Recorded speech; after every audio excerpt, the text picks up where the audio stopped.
Disgrasya ang inabot ng motorsiklong nag-overtake sa kurbadang bahagi ng kalsada sa San Jacinto, Pangasinan.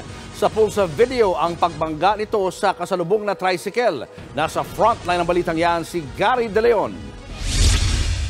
Masdan ang pulang tricycle na ito na dumaraan sa National Road sa Jacinto, Pangasinan. Pagdating ito sa palikong bahagi ng kalsada, bigla na lang makakasalubong ang isang motorsiklo. Sa kuha ng dashcam sa parehong insidente, makikita pang tumilapon ng mga sakay ng motor at tricycle sa lakas ng banggaan.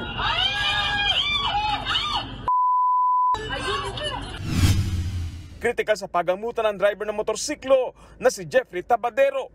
Sugatan naman ang kasitong menor de edad na lalaki. Sugatan din ng tricycle driver at sakay nitong pasahero. Sa inisyal na investigasyon ay lasing umano ang mga sakay ng motorsiklo. Nung na-interview po yung mga witness, andun rin po yung mga barkada nila. Ang sabi po nila sa investigador, galing po sila sa isang okasyon, sir. Kaya allegedly, nakainom po yung driver nung motorsiklo. Ayon pa sa mga pulis, itinuturing na accident-prone ang paurbadang bahagi ng kalsada.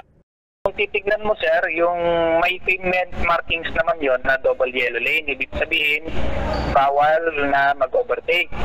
Pero kung base ko sa investigasyon, ito nga pong motor umovertake po sa hindi dapat pag-overtaken, sir. Hinihintay pa ng mga pulis ang desisyon ng mga sangkot sa disgrasya kung magsasampa ba ng reklamo o mag-aaregluhan na lang.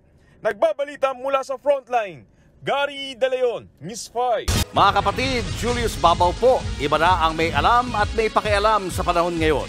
Para sa frontline ng mga balita, mag-follow at mag-subscribe sa social media pages ng News 5.